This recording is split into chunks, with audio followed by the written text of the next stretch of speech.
क्या आपने कभी सोचा है कि जिस रात के अंधेरे से हम सबसे ज्यादा डर जाते हैं, वही रात दरअसल इस पूरे ब्रह्मांड की सबसे बड़ी ताकत का रहस्य छुपाए हुए हैं? क्या आप जानते हैं कि आपके दुख, आपकी बेचैनी और आपके डर का असली कारण बाहर की दुनिया में नहीं, बल्कि आपके अपने दिमाग के भीतर छुपे हुए उन असुरों में है, जिनका जिक्र सदियों पुराने शास्त्रों में किया गया था? आज मैं आपको एक ऐसी कथा सुनाने जा रहा हूं जो सिर्फ एक कहानी नहीं है, बल्कि आपके, मेरे और हम सबके अंदर चल रहे एक भयानक युद्ध का सच है। एक ऐसा रहस्य जो सदियों से ऋषियों ने छुपा कर रखा था। आज हम देवी पूजा रहस्य के उस गुप्त ज्ञान को जानेंगे जो आपकी जिंदगी को हमेशा के लिए बदल देगा। इस वीडियो में हम उन असुरों की बात करेंगे जो कहीं बाहर नहीं, बल्कि हमारे और आपके दिमाग में राज कर रहे हैं। इस कहानी और इसके पीछे के सबसे बड़े सच को आखिरी शब्द तक समझने की कोशिश कीजिएगा, क्योंकि आज आपको वो ज्ञान मिलने वाला है जो इंसान को आत्मज्ञान की मंजिल तक पहुंचाता है। बहुत प्राचीन काल की बात है। उस समय सुरथ नाम का एक बहुत वीर और शक्तिशाली राजा हुआ करता था। वो राजा बहुत उदार, सदाचारी और सत्यवादी था। पर उसी के शासनकाल में कुछ दूसरे राजा उसके दुश्मन बन गए। एक दिन उन सबने मिलकर सुरत की राजधानी पर हमला कर दिया। घनघोर युद्ध हुआ, पर सबसे बड़ा धोखा तो तब हुआ जब राजा सुरत के अपने ही मंत्री दुश्मनों से जा मिले। उन मंत्रियों ने राजा का सारा खजाना लूट लिया और उस पर कब्जा कर लिया। अपनी जान बचाने के लिए बेचारा राजा सुरत अपना सब कुछ छोड़कर जंगल में भाग गया। जंगल में भटकते हुए उस राजा को एक आश्रम दिखाई दिया। ये आश्रम मेधा नाम के एक महान ऋषि का था। उस आश्रम का वातावरण इतना शांत और पवित्र था कि वहां खूंखार जानवर भी अपना गुस्सा छोड़कर एक दूसरे के साथ शांति से रहते थे। ऋषि ने राजा का स्वागत किया और उसे वहां रहने दिया। कुछ दिन बाद उस आश्रम में एक और भटका हुआ इंसान आया। उसका नाम समाधि था और वो एक बहुत अमीर व्यापारी हुआ करता था। पर उसके परिवार वालों ने, उसकी पत्नी और बच्चों ने धन के लालच में आकर उसे घर से धक्के मारकर निकाल दिया था। समाधि बहुत दुखी था। राजा सुरत ने जब उसकी परेशानी देखी तो उससे पूछा कि आखिर बात क्या है। समाधि ने रोते हुए अपनी कहानी सुनाई और कहा कि उसे अपने परिवार वालों की बहुत याद आ रही है। राजा हैरान हो गया। उसने पूछा कि जिन लोगों ने तुम्हें धोखा दिया, तुम्हें घर से निकाल दिया, तुम उन्हीं के लिए क्यों रो रहे हो? क्या ये तुम्हारी बेवकूफ़ी नहीं है? समाधि ने जवाब दिया कि आप बिल्कुल सही कह रहे हैं राजन, पर मैं क्या करूं? मेरा मन अभी भी मोह और ममता की डोर से बंधा हुआ है। मैं उन्हें भुला नहीं पा रहा हूं। राजा सुरत और व्यापारी समाधि दोनों समझ नहीं पा रहे थे कि आखिर उनके साथ ऐसा क्यों हो रहा है। राजा को अपना वो राज्य याद आ रहा था जिसने उसे धोखा दिया, और समाधि को वो परिवार जिसने उसे निकाल दिया। दोनों ऋषि मेधा के पास गए और उनसे इस मोह के जाल को तोड़ने का रास्ता पूछा। उन्होंने ऋषि से कहा कि हम दोनों समझदार हैं, फिर भी हम इस ममता के बंधन से निकल क्यों नहीं पा रहे हैं। तब ऋषि मेधा ने मुस्कुराते हुए उन्हें एक ऐसा सच बताया जिसने उनकी आंखें खोल दी। ऋषि ने कहा कि इस पूरे ब्रह्मांड में एक आदि शक्ति है जिसे जगदम्बा कहा जाता है। वही लोगों के मन को माया के जाल में फंसा देती है। जब देवता भी इस माया को नहीं समझ पाते तो इंसान की क्या औकात है। ये सब महामाया का खेल है। जैसे एक पक्षी अपने बच्चों को कितने प्यार से चुग्गा खिलाता है, पर जब बच्चे बड़े हो जाते हैं तो वे उड़ जाते हैं। ठीक वैसे ही इंसान भी इस माया में फंसकर मोह और लालच में पड़ जाता है और जन्म मरण के चक्कर में फंसा रहता है। इस भ्रम को तोड़ने का सिर्फ एक ही रास्ता है, उस परम शक्ति की शरण में जाना जिसने ये माया रची है। ये कोई आम कहानी नहीं है। इस कहानी में राजा सुरथ दरअसल हमारी आत्मा का प्रतीक है। सुरथ का मतलब होता है जिसका रथ सुंदर हो, यानी हमारी आत्मा जिसे ये सुंदर मानव शरीर मिला है। पर ये आत्मा दुनिया के लालच में फंसकर अपना असली रूप भूल जाती है और दुख पाती है। जब धोखा मिलता है तब उसे समझ आता है कि दुनिया में कोई अपना नहीं। व्यापारी समाधि हमारे मन का प्रतीक है। जब मन में बहुत सारे विचार आते हैं तो वो भटक जाता है, पर जब विचार शांत हो जाते हैं तो वही मन समाधि बन जाता है। और ऋषि मेधा का मतलब है हमारी शुद्ध बुद्धि। जब हमारी आत्मा और हमारा शांत मन दोनों मिलकर शुद्ध बुद्धि के पास जाते हैं, तभी हमें सही रास्ता मिलता है। ऋषि ने आगे बताया कि इस माया से लड़ने के लिए उस परम शक्ति ने सबसे पहले महाकाली का रूप लिया था। प्रलय के समय जब सब कुछ पानी में डूबा हुआ था, तब भगवान विष्णु शेषनाग की शैया पर गहरी नींद में सो रहे थे। उस वक्त उनके कानों से दो बहुत ही भयानक और ताकतवर असुर पैदा हुए। एक का नाम था मधु और दूसरे का नाम था कैटब। ये दोनों इतने विशाल थे कि सूरज की तरह चमक रहे थे और मौत की तरह डरावने थे। उन्होंने देखा कि विष्णु भगवान की नाभि से निकले कमल पर ब्रह्मा जी बैठे हैं। वे दोनों असुर ब्रह्मा जी को मारने दौड़े, ब्रह्मा जी बुरी तरह डर गए।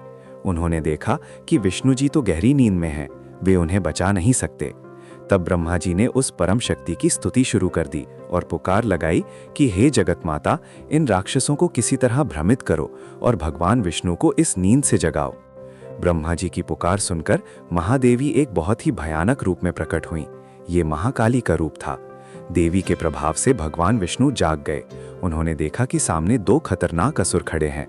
विष्णु जी ने उन असुरों के साथ लगातार 5000 सालों तक घनघोर युद्ध किया, लेकिन वे असुर हार नहीं मान रहे थे। तब महामाया ने अपना खेल रचा और उन असुरों का दिमाग भ्रमा दिया। अहंकार में आकर उन असुरों ने विष्णु जी से कहा कि हम तुम्हारी लड़ाई से बहुत खुश हैं, मांगो क्या वरदान मांगते हो।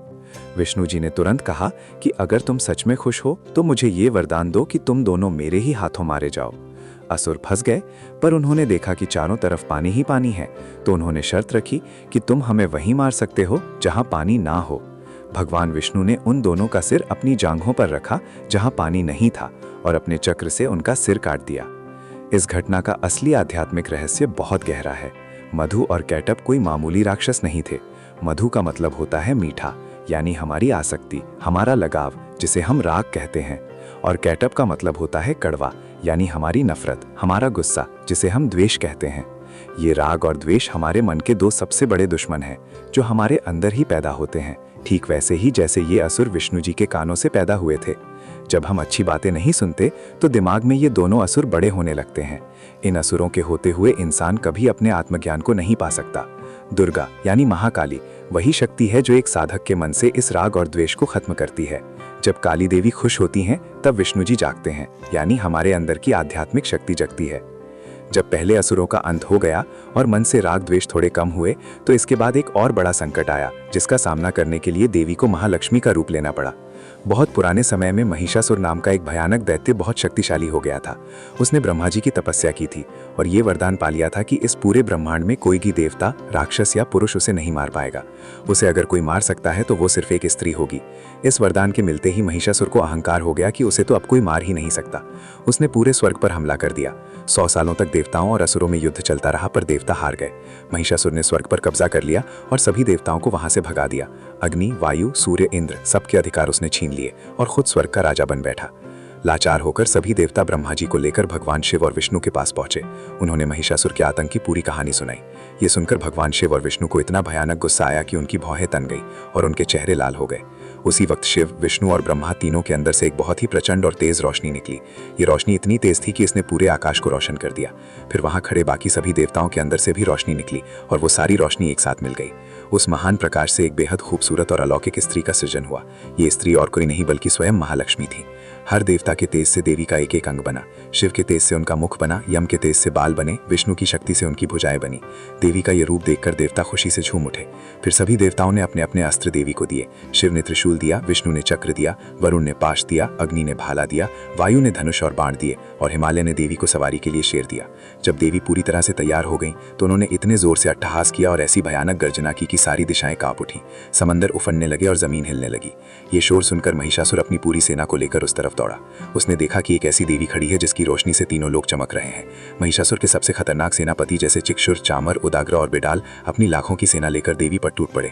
पर देवी तो ऐसी लड़ रही थी जैसे जंगल में आग लगी हो।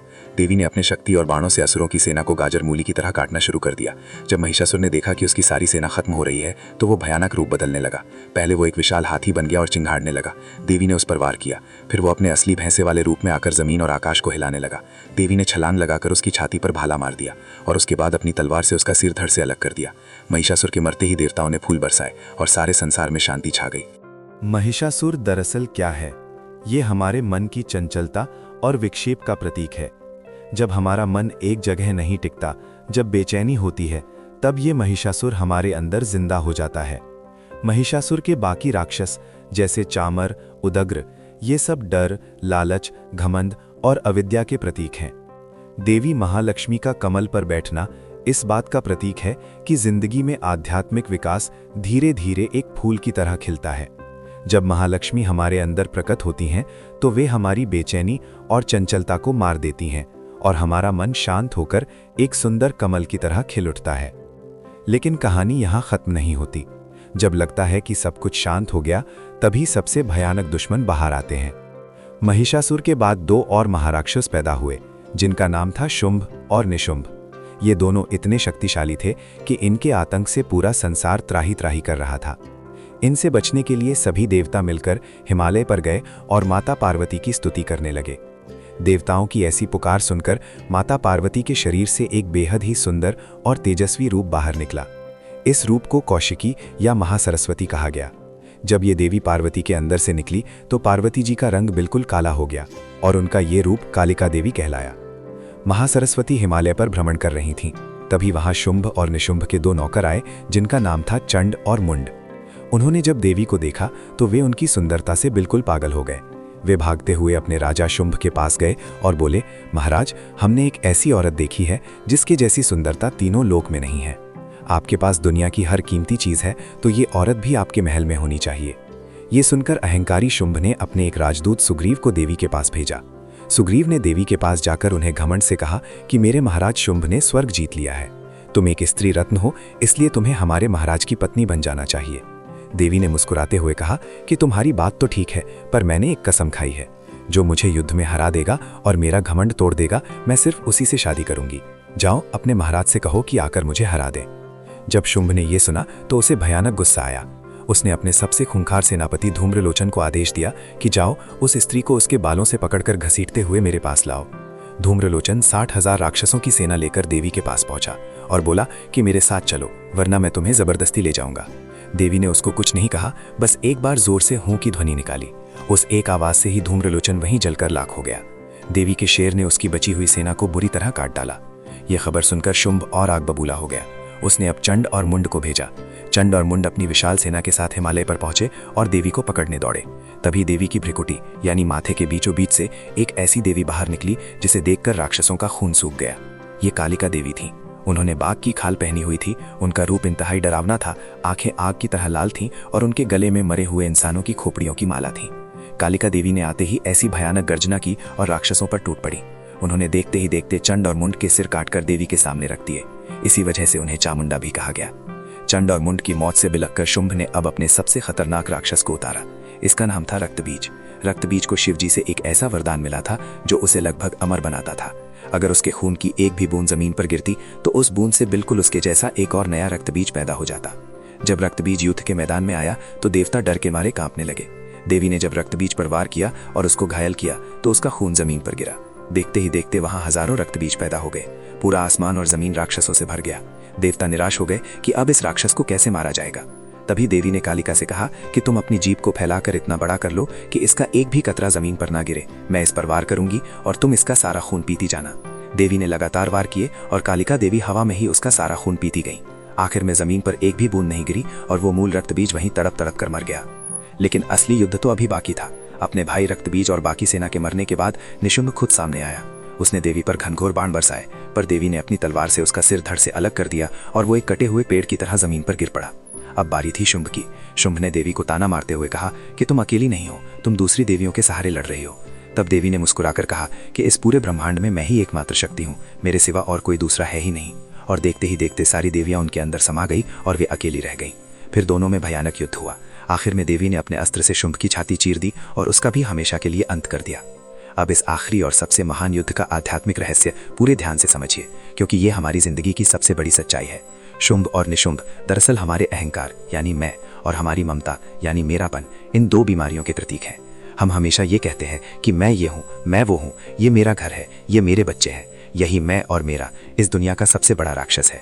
चंड और मुंड हमारी प्रवृत्ति और निवृत्ति हैं, यानी हमारे काम करने और आलस में पड़े रहने की आदतें। धूम्रलोचन हमारा वो भ्रम है जो हमें सच नहीं देखने देता।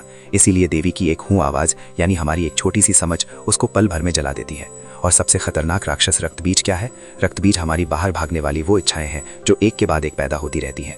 आपने अपनी एक आदत को छोड़ने की कोशिश की, एक इच्छा को मारा, पर तब तक दूसरी 4 इच्छाएं और पैदा हो जाती हैं। ये दिमाग कभी शांत नहीं बैठता। इस इच्छा रूपी रक्तबीज को सिर्फ देवी की फैली हुई जीभ से मारा जा सकता है। ये जीभ हमारी ध्यान लगाने की वो ताकत है जो हमारे मन को इधर उधर भागने से रोककर सिर्फ भगवान में लगा देती है। अंत में जब शुंभ और निशुंभ मारे जाते हैं तो इंसान का अहंकार पूरी तरह से खत्म हो जाता है। तब उसे ये ज्ञान मिलता है कि इस दुनिया में मैं कुछ नहीं हूँ, सब कुछ वो परम शक्ति ही है। इन सब असुरों के मरने के बाद सभी देवताओं ने मिलकर देवी की बड़ी सुंदर स्तुति की, जिसे नारायणी स्तुति कहा जाता है। देवताओं ने हाथ जोड़कर कहा कि हे देवी, जो भी आपकी शरण में आता है उसके सारे दुख दर्द उसी वक्त दूर हो जाते हैं। आप इस पूरी सृष्टि का एकमात्र आधार है। माता ने खुश होकर देवताओं को वरदान दिया। उन्होंने कहा कि मैं बहुत खुश हूँ। आने वाले समय में जब भी इस पृथ्वी पर कोई बड़ा संकट आएगा, जब लोगों पर दुख के पहाड़ टूटेंगे, तो मैं वापस धरती पर आऊंगी। देवी ने खुद अपने मुख से कहा कि जो भी मेरी इन कथाओं को पढ़ेगा, सुनेगा या जिसके घर में इनका पाठ होगा, उसके घर में कभी दरिद्रता या गरीबी नहीं आएगी, उसके पास कभी कोई दुर्भाग्य नहीं आएगा। ये पूरी कथा सिर्फ एक धार्मिक कहानी नहीं है, बल्कि ये एक आम इंसान की जिंदगी का वो नक्शा है जो उसे उसके अंदर के अंधेरे से निकालकर आत्मज्ञान की रोशनी तक ले जाता है। पहले महाकाली आकर हमारे बुरे विचारों और लगाव को मारती हैं, फिर महालक्ष्मी आकर हमारे अंदर के शोर को शांत करती हैं और हमें शांति और सुख देती हैं, और आखिर में महासरस्वती हमारे अहंकार को जलाकर राख कर देती हैं और हमें पूरी तरह से आज़ाद कर देती हैं। जब इंसान को ये ज्ञान हो जाता है, तब उसकी आत्मा परमात्मा से मिल जाती है और उसे इस जन्म मरण के दुख से हमेशा के लिए छुटकारा मिल जाता है।